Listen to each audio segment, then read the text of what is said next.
Olá, então vamos para mais uma videoaula do nosso canal Saber Física.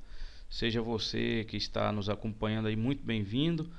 E hoje nós vamos tentar trazer a definição e também a demonstração do conceito de momento de inércia, que é uma grandeza física muito atuante nos movimentos de rotação e às vezes não é muito bem explicada nos cursos de física nível básico. Então o aluno já começa a partir de um certo defeito e esse defeito vai continuando ao longo dos seus estudos até que ele possa compreender a fundo o conceito dessa grandeza.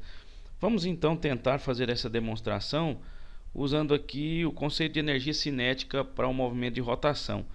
Vamos imaginar um objeto, um corpo rígido. Esse corpo rígido aqui, ele tem uma massa, um elementozinho de massa que eu vou escolher aqui nessa posição, uma massinha iésima, e para ver o movimento que ela está fazendo, vamos supor que seja um movimento de rotação, vamos observar que esse corpo esteja, vamos considerar que esse corpo esteja rotacionando no sentido anti-horário, e aqui eu vou definir um par de eixos coordenados,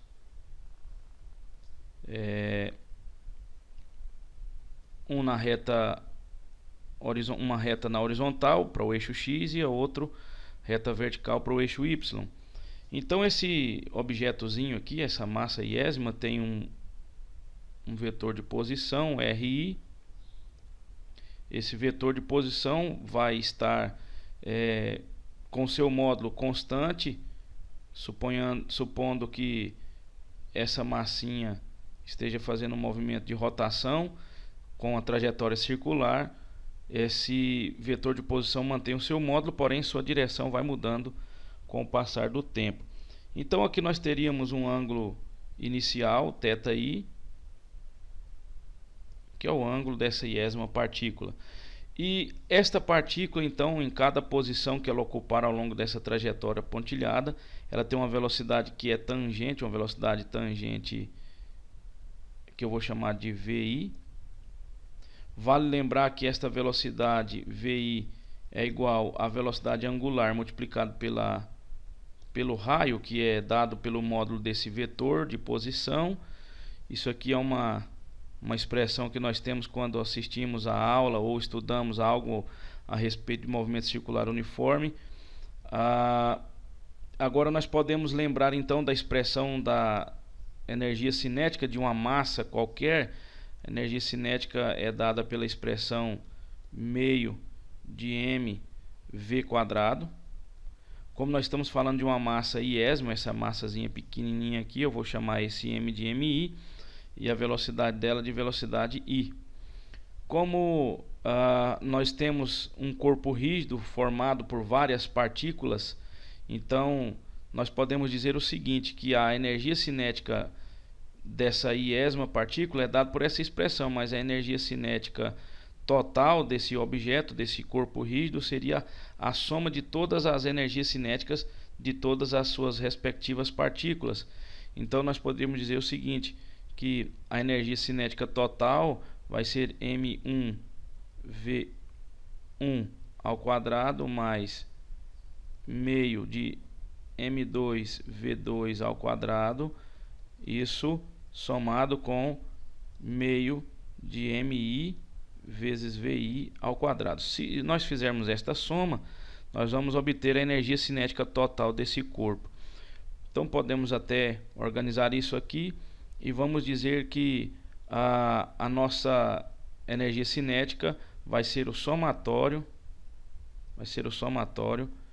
de MI VI ao quadrado, sendo que esse 1 sobre 2 é constante, ele vai para fora do operador somatório, com i indo de 1 até n. Agora nós podemos lembrar de uma outra coisa. Esta expressão da velocidade aqui pode nos ajudar aqui nessa expressão da energia cinética. K é igual a meio do somatório de mi vezes... Esse VI então vai ser ômega RI, isso aqui é ao quadrado, então é ômega ao quadrado RI ao quadrado. O ômega ao quadrado, como é uma constante, ele vai para fora do somatório. Podemos dizer então que isso aqui vai ser igual a meio de ômega ao quadrado somatório de MI RI ao quadrado.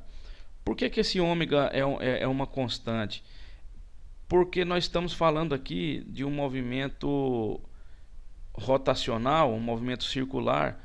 Todos os pontos ou todas as partículas que compõem esse objeto rígido estão sempre à mesma distância entre si.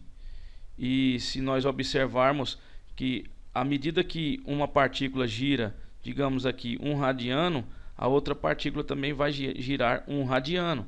Pode estar um pouco mais distante do centro de rotação, mas o arco de parábola aqui, pelo movimento que ela executa, vai ser exatamente colocado na mesma taxa de variação.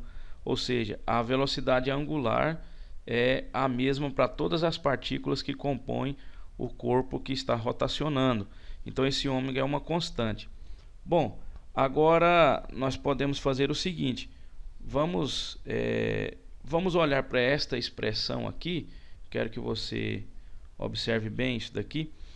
É uma expressão que, se nós, esse somatório aqui, se nós lembrarmos do conceito de energia, aqui é que está o ponto, ó.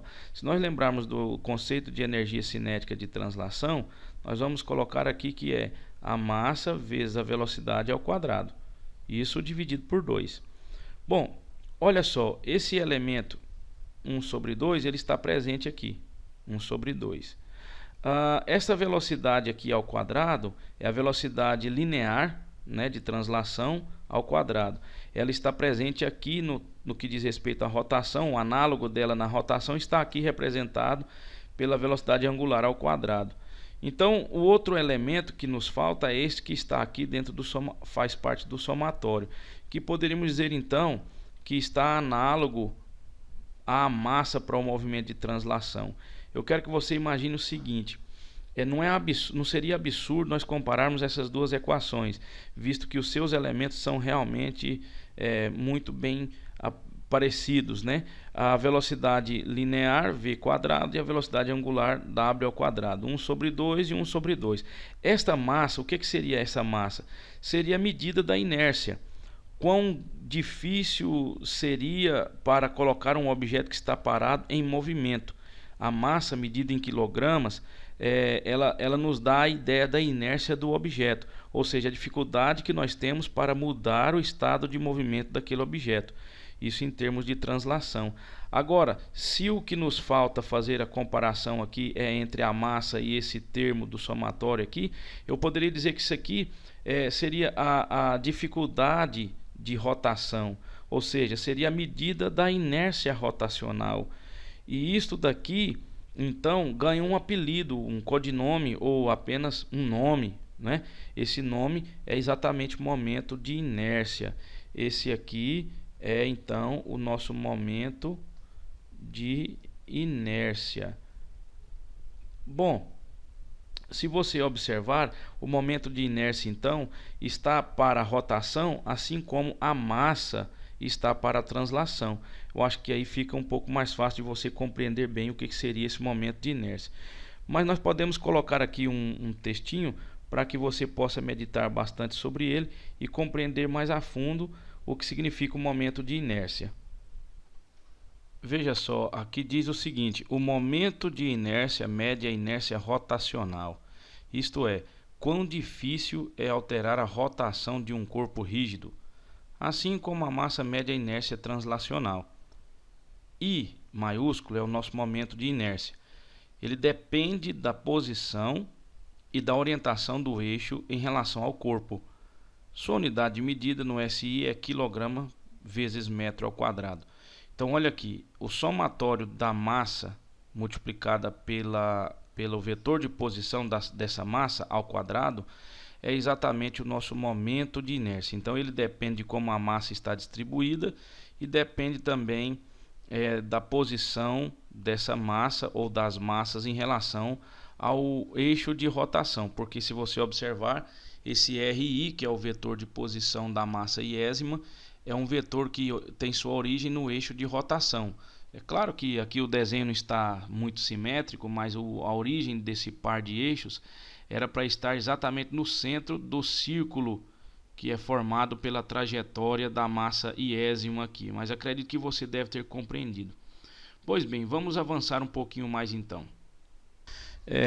Veja só, então como eu defini o somatório de mr ao quadrado como sendo o momento de inércia dado pela letra I, isso aqui seria I maiúsculo, daqui nós podemos dizer que a energia cinética vai ser igual a meio de I ômega ao quadrado. Está aqui a energia cinética da rotação comparada à energia cinética da translação, sendo que I é exatamente o somatório de MI RI ao quadrado. Claro que I indo de 1 até um número inteiro qualquer. Então vamos até colocar aqui I indo de 1 até N. Pois bem, se nós colocarmos esta massa aqui agora tão pequena quanto a um elemento infinitesimal de massa, ou seja, fazendo MI igual a 1 dm, nós vamos ter o seguinte, que esta somatória vai virar uma integral. Então o momento de inércia vai ser a integral de r quadrado dm. Isso aqui é uma expressão que vai nos dar a condição de calcular o momento de inércia de um objeto rígido qualquer, de um corpo rígido qualquer. Nós vamos ver agora então alguns exemplos de corpos rígidos e, por sua vez, vamos calcular alguns momentos de inércia desses respectivos corpos. Nos acompanhe aí que você vai ver como calcular o momento de inércia de um anel, o momento de inércia de um disco, e vamos também calcular um momento de inércia de um cilindro e de uma barra homogênea.